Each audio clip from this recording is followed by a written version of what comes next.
Stop! Si vous avez plus de 60 ans, ce que je vais révéler dans cette vidéo va vous choquer. Un médecin vient de me confier en privé ce que les professionnels de santé pensent vraiment de vous. Et c'est terrifiant. Après avoir interrogé des centaines de professionnels de santé, j'ai découvert la vérité troublante sur ce que pensent réellement les médecins quand ils traitent les seniors. Ces 5 réalités dérangeantes vous coûtent des soins, se jouent vraiment derrière les portes fermées. Cela pourrait vous sauver la vie. Bienvenue sur Conseils de vie pour les seniors. Ce que vous allez apprendre va fondamentalement changer votre façon d'aborder les soins de santé pour toujours. Aujourd'hui, j'expose 5 vérités brutales sur l'agisme médical que l'establishment de la santé veut désespérément cacher aux seniors. Voici votre feuille de route. Premièrement, les raccourcis mentaux choquants que font les médecins dès qu'ils voient votre âge sur le dossier. Deuxièmement, les calculs économiques troublants qui se déroulent pendant vos décisions de traitement. Troisièmement, pourquoi vos symptômes sont filtrés à travers des stéréotypes dangereux.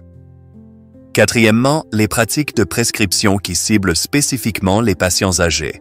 Et cinquièmement, l'hypothèse la plus déchirante sur vos capacités cognitives qui affecte la qualité de votre diagnostic. Mais voici la partie encourageante. Je vais révéler les stratégies exactes que les seniors avisés utilisent pour inverser ces dynamiques et obtenir des soins de santé premium. Si vous vous êtes déjà senti ignoré, bousculé ou condescendu par des professionnels médicaux, cette vidéo vous donnera les outils pour ne plus jamais revivre ça. Cliquez sur « J'aime » maintenant si vous êtes prêt pour la vérité et assurez-vous de vous abonner avec les notifications activées car ces informations pourraient littéralement sauver votre vie. Commentez ci-dessous avec votre plus grande frustration concernant les soins de santé. Commençons. Ils vous étiquettent mentalement comme coûteux et compliqués avant même que vous parliez. À l'instant où vous entrez dans un cabinet médical, votre âge déclenche un calcul mental immédiat dans l'esprit de votre médecin. Les professionnels de santé sont formés pour évaluer l'intensité des ressources et les seniors tombent automatiquement dans la catégorie forte maintenance. Ce n'est pas malveillant, c'est une programmation systémique qui affecte chaque interaction que vous aurez. Le docteur Sarah Henderson, ancienne médecin urgentiste qui milite maintenant pour les droits des seniors, a révélé cette réalité troublante. Les facultés de médecine enseignent des protocoles d'efficacité qui catégorisent essentiellement les patients par groupe d'âge. Les seniors sont supposés nécessiter des rendez-vous plus longs, plus d'examens et une gestion complexe des médicaments. Cela crée un biais inconscient avant même que l'examen commence. La pression financière intensifie ce biais. Avec les remboursements d'assurance en baisse et les quotas de patients en hausse, les médecins ressentent aujourd'hui beaucoup de stress économique en traitant les adultes âgés. Vos besoins de santé complets entrent souvent en conflit avec leur temps limité. Et honnêtement, cela crée une sorte de ressentiment qui peut affecter la qualité des soins que vous recevez. Des études ont montré que les médecins passent environ 23% moins de temps à écouter activement les patients de plus de 65 ans par rapport aux patients plus jeunes avec exactement les mêmes symptômes. Considérons ce qui est arrivé à Maxine, 74 ans, ancienne bibliothécaire. Elle s'est présentée à son rendez-vous armée d'une liste détaillée de symptômes qu'elle suivait depuis des semaines. Mais avant qu'elle puisse même finir sa première phrase, le médecin l'a coupée en disant « Concentrons-nous sur votre préoccupation principale aujourd'hui ». Quand Maxine a essayé d'expliquer que ses symptômes étaient tous interconnectés, le médecin a simplement soupiré et dit « Nous devons prioriser ». Sa douleur thoracique a été écartée comme de l'anxiété, ce qui a retardé un diagnostic cardiaque de 6 mois. Cette aversion à la complexité va au-delà de la simple gestion du temps. Les médecins évitent souvent de prescrire des examens complets pour les seniors, supposant que les résultats révéleront de multiples problèmes nécessitant des plans de traitement extensifs. Franchement, ils préfèrent traiter les symptômes de surface plutôt que creuser plus profond et risquez de trouver des problèmes systémiques. L'impact psychologique est profond. Quand les prestataires de soins arrivent vers vous avec ces idées préconçues sur la difficulté et le coût, ils sont moins susceptibles de travailler avec vous sur un plan de traitement collaboratif.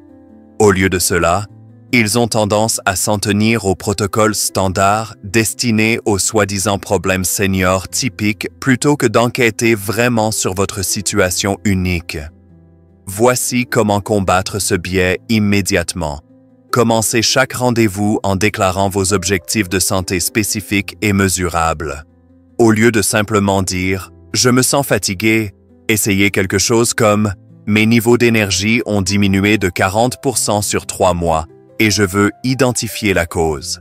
Cela vous transforme d'un senior compliqué en un patient orienté vers des objectifs dans leur esprit. Apportez un résumé de santé concis d'une page qui met en évidence les améliorations que vous avez apportées grâce au traitement précédent. De cette façon, vous montrez que vous êtes un participant actif dans vos soins de santé, pas seulement un destinataire passif de service. Les médecins réagissent honnêtement plus positivement aux patients qu'ils voient comme des partenaires plutôt que comme des problèmes. N'oubliez pas de demander des délais spécifiques pour aborder vos préoccupations. Par exemple, vous pourriez dire « Docteur, je comprends que nous avons un temps limité aujourd'hui.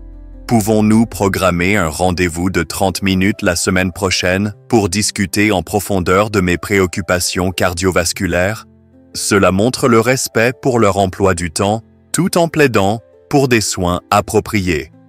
Assurez-vous aussi de tout documenter pendant les rendez-vous. Quand les médecins vous voient prendre des notes, ils réalisent que vous faites attention et vous rappellerez probablement les détails. Ce type de responsabilité change vraiment leur comportement et leur style de communication de façon considérable. Ils utilisent ce qu'on appelle du gaslighting médical poli pour écarter vos symptômes comme un vieillissement normal. Le gaslighting médical ciblant les seniors est malheureusement devenu si courant que les professionnels de santé ne reconnaissent souvent même pas qu'ils le font. Quand les médecins attribuent des symptômes légitimes au vieillissement normal, ils utilisent en fait une forme de discrimination socialement acceptable qui retarde malheureusement le diagnostic et le traitement approprié. Le docteur Michael Torres, un gériatre qui a passé sa carrière à combattre l'agisme en médecine, l'explique ainsi. L'expression « vous vieillissez » est devenue une échappatoire médicale. Elle est utilisée pour écarter des symptômes qui déclencheraient une enquête immédiate chez des patients plus jeunes. Ce n'est pas de la médecine basée sur les preuves. C'est de l'hypothèse basée sur l'âge. Les statistiques sont honnêtement assez alarmantes. Les recherches de la Société américaine de gériatrie montrent que 85% des conditions graves chez les seniors sont initialement attribuées au vieillissement avant de recevoir un diagnostic approprié. Les maladies cardiaques se présentent comme de la fatigue due au vieillissement. Les troubles thyroïdiens deviennent un déclin énergétique normal. La dépression est étiquetée comme un ajustement au vieillissement et les symptômes de cancer sont écartés comme de l'usure normale. Prenez Carl, 67 ans, ancien superviseur de construction. Pendant 8 mois, il s'est plaint d'une raideur articulaire croissante et de fatigue à son médecin de famille. Chaque visite aboutissait à la même réponse. « Carl, vous n'avez plus 30 ans. Votre corps ralentit. » Quand Carl a finalement exigé des analyses sanguines, ils ont découvert une arthrite rhumatoïde sévère qui avait causé des dommages articulaires permanents pendant ces mois ignorés. Le gaslighting suit des modèles assez prévisibles. Les médecins utilisent des phrases comme « à votre âge, c'est attendu » ou « nous ralentissons tous » pour rediriger les conversations loin de l'investigation réelle des symptômes. Ils recommandent des solutions génériques, plus d'exercice, un meilleur sommeil, réduction du stress, sans déterminer pourquoi ces problèmes se sont développés si soudainement. Les femmes font face à une double discrimination, avec des symptômes écartés à la fois comme vieillissement et changements hormonaux. Les plaintes des hommes concernant la santé sexuelle ou les changements émotionnels sont balayées comme un vieillissement masculin normal. Les préoccupations de santé mentale reçoivent un traitement particulièrement dangereux avec la dépression et l'anxiété, attribuées aux transitions de phase de vie plutôt qu'enquêtées comme des conditions médicales. L'aspect le plus insidieux est comment ce gaslighting fait douter les seniors de leurs propres expériences. Quand des figures d'autorité vous disent répétitivement que des symptômes préoccupants sont normaux, vous commencez à questionner votre propre jugement.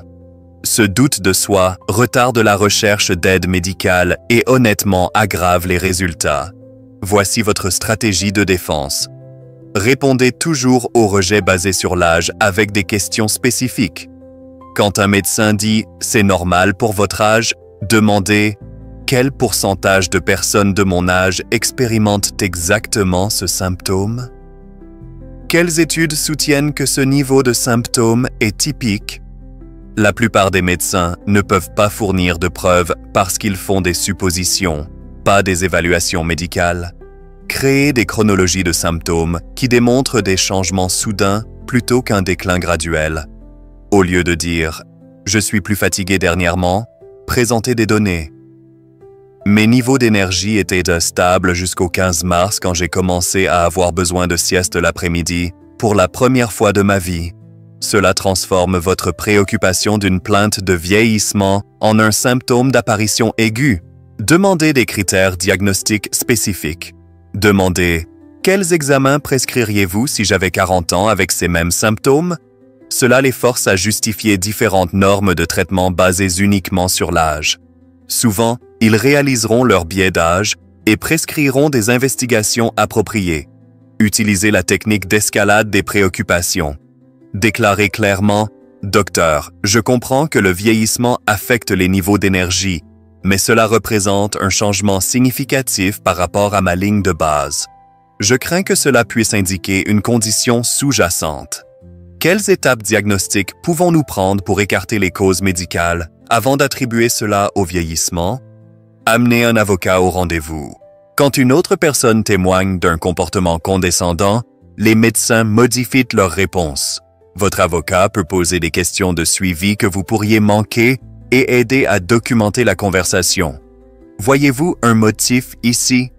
Si vous avez vécu ce genre de traitement condescendant, faites-le moi savoir dans les commentaires ci-dessous et écrasez ce bouton « J'aime » si cela résonne avec vous. Ils croient secrètement que vous déclinez mentalement et ne suivrez pas des plans de traitement complexes. Une des suppositions les plus dommageables dans les soins de santé des seniors est la présomption de déclin cognitif. Les médecins simplifient routinièrement les explications de traitement, évitent les options thérapeutiques complexes et prennent des décisions médicales basées sur des stéréotypes d'intelligence liés à l'âge plutôt que sur une évaluation individuelle. Le docteur Amanda Richardson, une neuropsychologue qui étudie le biais médical, révèle la réalité choquante. Les prestataires de soins de santé sous-estiment constamment les capacités cognitives chez les patients de plus de 65 ans. Ils recommandent des traitements plus simples et moins efficaces parce qu'ils supposent que les seniors ne peuvent pas gérer des régimes médicaux sophistiqués.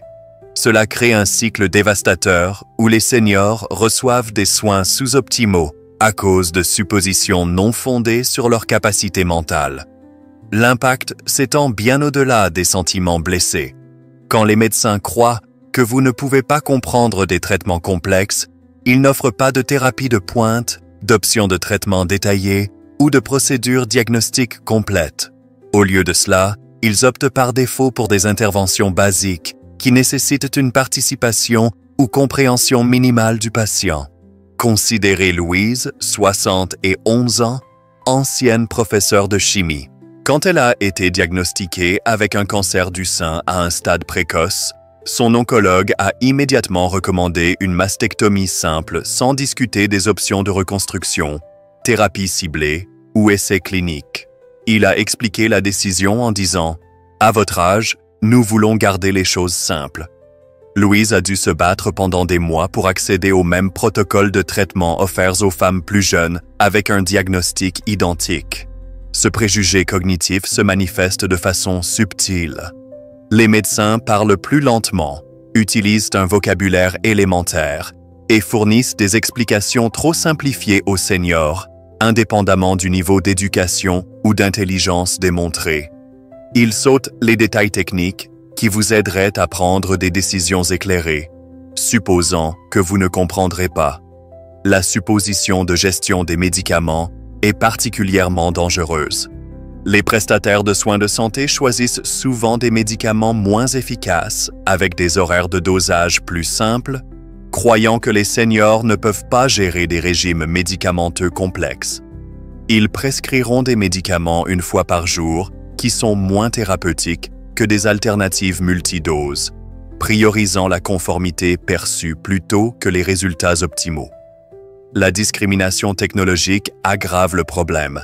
Les médecins supposent que les seniors ne peuvent pas utiliser des applications de surveillance de santé, des portails médicaux électroniques ou des systèmes de communication numérique. Cette supposition vous coupe des outils de soins de santé modernes qui pourraient améliorer vos résultats de traitement et communication avec les prestataires. La prophétie auto-réalisatrice devient tragique quand les seniors internalisent ces attentes. Après des expériences répétées d'explications simplifiées et d'options de traitement édulcorées, certains seniors commencent à croire qu'ils ne peuvent pas gérer des informations médicales complexes, créant une dépendance réelle où aucune n'existait. Voici comment briser ces suppositions immédiatement. Commencez chaque conversation médicale en déclarant votre formation éducative, votre expérience professionnelle ou toute expertise pertinente que vous avez. Vous pourriez dire quelque chose comme « J'ai géré des projets complexes pendant 30 ans, donc veuillez me donner les informations médicales détaillées dont j'ai besoin pour prendre des décisions éclairées. » N'hésitez pas à demander des explications techniques utilisant la terminologie médicale appropriée. Par exemple, vous pouvez demander « Docteur, pouvez-vous expliquer la physiopathologie de ma condition et comment chaque option de traitement adresse les mécanismes sous-jacents? Cela montre vraiment votre désir et votre capacité pour des informations médicales sophistiquées. Apportez des preuves de vos capacités cognitives, peut-être des articles que vous avez recherchés sur votre condition, des questions que vous avez préparées basées sur la littérature médicale ou des notes d'autres spécialistes.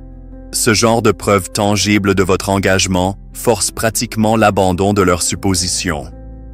Si on vous donne des recommandations simplifiées, défiez-les directement. Demandez « Quelle thérapie supplémentaire recommanderiez-vous si j'avais 45 ans avec cette même condition? Je veux comprendre toutes les options disponibles, indépendamment de la complexité. Utilisez la technologie de façon proactive pendant vos rendez-vous.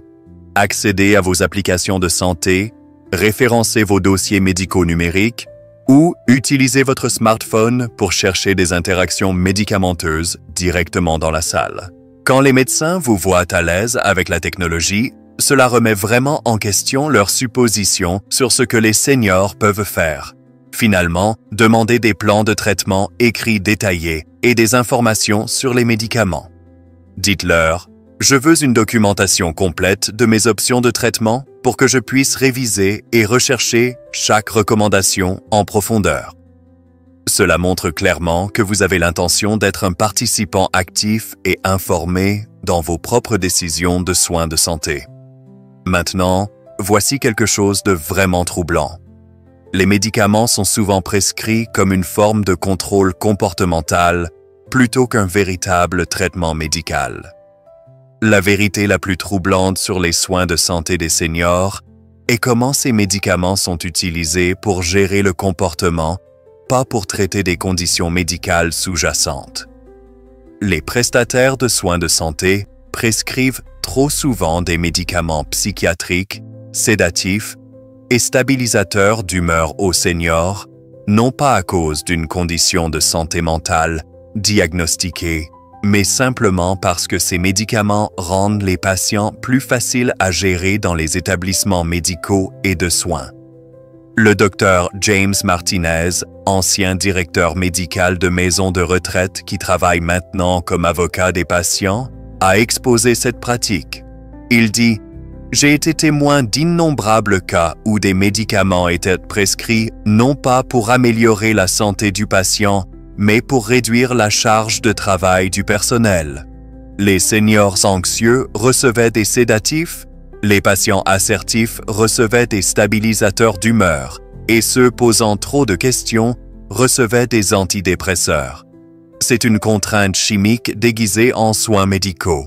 Les statistiques sont honnêtement horrifiantes. Plus de 40% des seniors se voient prescrire au moins un médicament psychiatrique, mais seulement 12% ont des conditions de santé mentale diagnostiquées qui nécessitent réellement une intervention pharmaceutique. Le reste de ces prescriptions semble servir la commodité administrative plutôt qu'une nécessité médicale réelle. Et ces médicaments causent souvent des effets secondaires assez dangereux, incluant des chutes, une déficience cognitive et même un risque accru de mortalité. Considérez un moment ce qui est arrivé à Beverly, 69 ans, ancienne directrice d'école. Après sa chirurgie de la hanche, elle est devenue frustrée par les progrès lents de sa rééducation et a commencé à poser des questions détaillées sur sa chronologie de récupération. L'équipe de soins de santé a fini par l'étiqueter comme difficile et lui a prescrit des médicaments contre l'anxiété pour l'aider à se détendre, mais le médicament a causé de la confusion et des problèmes d'équilibre, ce qui a mené à une chute qui a cassé son poignet. Alors que sa blessure originale a guéri, les complications du médicament ont en fait prolongé sa récupération de 4 mois. L'utilisation de médicaments pour le contrôle comportemental s'étend vraiment au-delà des médicaments psychiatriques. Les médecins prescrivent routinièrement des somnifères pour les seniors qui vivent simplement des changements normaux liés à l'âge dans les patterns de sommeil, pas de vrais troubles du sommeil. Les médicaments contre la douleur sont souvent retenus aux seniors avec des plaintes de douleur légitimes parce que les prestataires supposent parfois qu'ils cherchent des drogues ou exagèrent peut-être leur inconfort pour attirer l'attention. Les médicaments pour la tension artérielle aussi sont souvent prescrits à des doses qui causent des étourdissements et de la fatigue, rendant les seniors moins susceptibles d'être actifs ou assertifs pendant leurs rendez-vous médicaux. Et quand les patients se plaignent de ces effets secondaires, les médecins ont tendance à les écarter comme des compromis nécessaires au lieu d'ajuster les médicaments ou même d'explorer des options alternatives. Maintenant, l'aspect peut-être le plus insidieux de tout cela est comment ces médicaments peuvent en fait créer les problèmes même qu'ils prétendent traiter. Par exemple, les sédatifs peuvent causer de la confusion, qui est ensuite étiquetée comme démence. Les stabilisateurs d'humeur peuvent mener à l'apathie, et cela est souvent diagnostiqué comme dépression. Et les somnifères peuvent perturber vos cycles de sommeil naturels, créant de vrais troubles du sommeil qui, étrangement, nécessitent encore plus de médicaments. Les établissements de soins de santé encouragent souvent activement cette pratique parce que les patients médicamentés nécessitent simplement moins de temps et d'attention du personnel. Les compagnies d'assurance de leur côté la soutiennent aussi, puisque les médicaments psychiatriques sont moins chers que des évaluations médicales appropriées ou disons des interventions thérapeutiques. Et parfois les familles le demandent même parce qu'elles ne peuvent simplement pas gérer les réponses émotionnelles très réelles de leurs proches aux défis de santé. Votre défense commence honnêtement par comprendre exactement à quoi sert chaque médicament. Avant d'accepter toute prescription, vous devriez toujours demander quelles conditions médicales spécifiques ce médicament traite-t-il? Quelles mesures objectives détermineront s'il fonctionne? Et comment saurons-nous quand l'arrêter?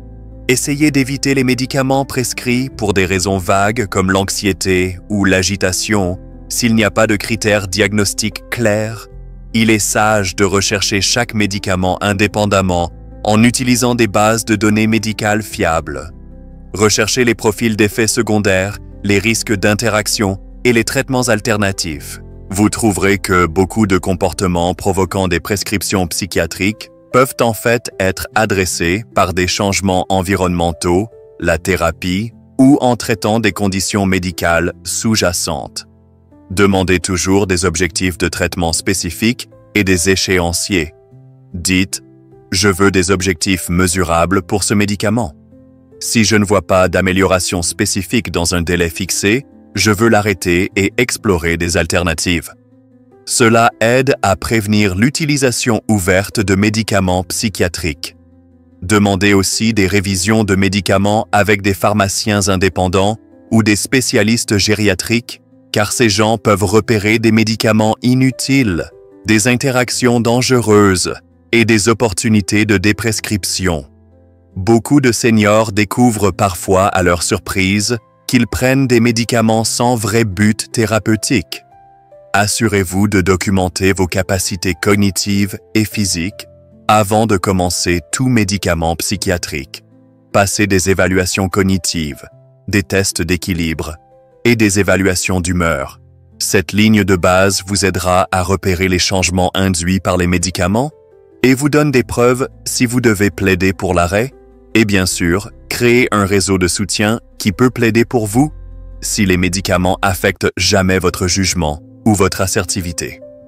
Choisissez quelqu'un qui questionnera les décisions médicales et s'assurera que votre voix soit entendue, même si les médicaments psychiatriques altèrent votre personnalité ou capacité cognitive.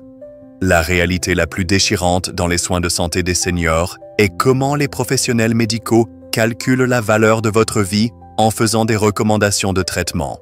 Derrière des portes fermées, les médecins utilisent des formules économiques qui pèsent les coûts de traitement contre les années de vie de qualité restantes, aboutissant souvent à des seniors recevant des soins inférieurs non pas à cause de facteurs médicaux, mais à cause d'évaluations de valeur basées sur l'âge.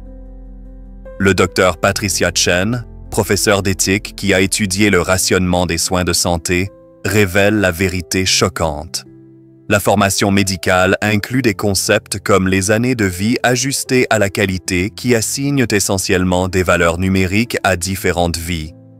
Les années restantes d'une personne de 70 ans sont calculées comme moins précieuses que celles d'une personne de 40 ans, influençant tout depuis les décisions de transplantation d'organes jusqu'aux recommandations de traitement du cancer.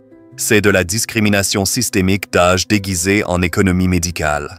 Ce système d'évaluation affecte les décisions de traitement de façon dévastatrice. Les seniors se voient routinièrement refuser des procédures coûteuses, des thérapies de pointe et des traitements agressifs, non pas parce qu'ils n'en bénéficieraient pas, mais parce que le système de soins de santé a décidé que leurs années restantes ne valent pas l'investissement. La même chirurgie facilement offerte aux patients plus jeunes devient trop risquée ou pas rentable pour les seniors avec des profils de santé identiques. Considérez, si vous voulez, l'expérience de Walter, 68 ans, ingénieur retraité. Quand il a été diagnostiqué avec une insuffisance rénale, il a été immédiatement dirigé vers des soins palliatifs et on lui a dit que la dialyse pourrait ne pas être appropriée à son âge. Walter a dû se battre pendant 3 mois pour accéder au même traitement salvateur qui est routinièrement offert aux patients plus jeunes. Après avoir finalement commencé la dialyse, il est retourné à des niveaux d'activité complets et a continué à vivre 7 années productives de plus. Des années qu'il aurait perdues s'il avait simplement accepté la recommandation de traitement initial basée sur l'âge. La discrimination s'étend malheureusement aux procédures diagnostiques aussi.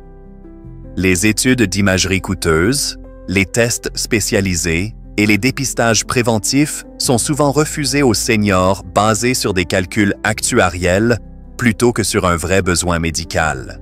Les compagnies d'assurance et les systèmes de soins de santé tendent à utiliser l'âge comme facteur principal dans leurs décisions d'approbation, supposant simplement que les seniors ne vivront pas assez longtemps pour bénéficier de stratégies de détection précoce ou de prévention. Maintenant, le traitement de santé mentale reçoit un rationnement particulièrement sévère basé sur l'âge. La dépression et l'anxiété chez les seniors sont souvent écartées comme des réponses naturelles au vieillissement, au lieu d'être traitées avec les mêmes interventions thérapeutiques offertes aux patients plus jeunes. La thérapie psychologique, les soins psychiatriques et les médicaments de santé mentale sont considérés comme choquamment gaspillés pour des gens qui sont supposés avoir un temps restant limité.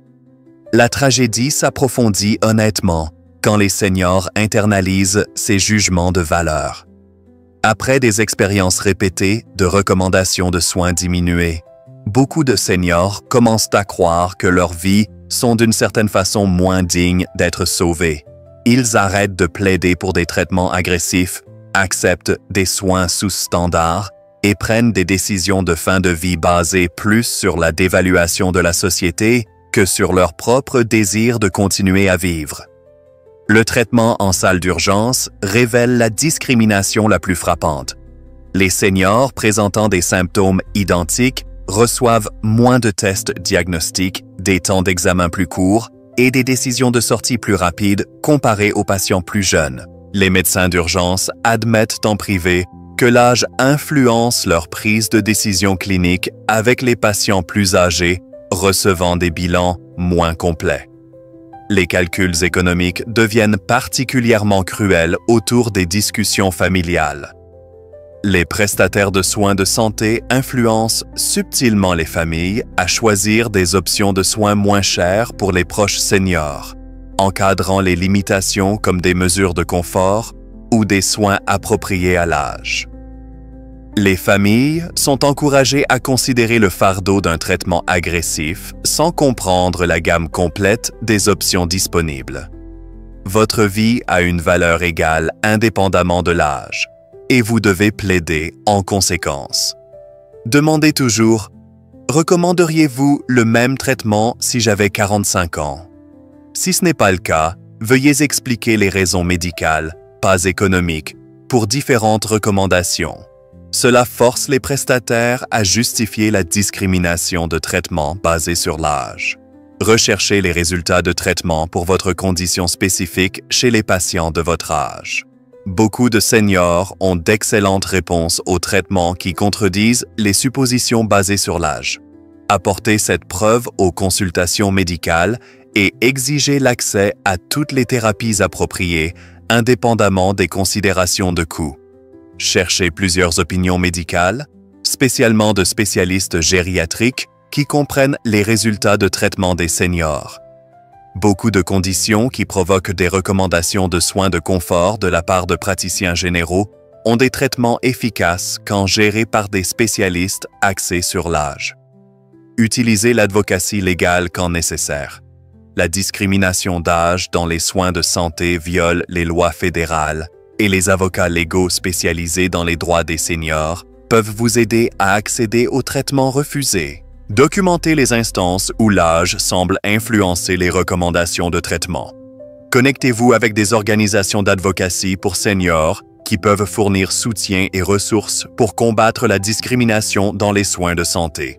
Ces groupes comprennent les biais des systèmes et peuvent vous guider à travers les processus d'appel et les options de traitement alternatifs. Rappelez-vous que vous avez le droit de refuser les limitations appropriées à l'âge sur vos soins.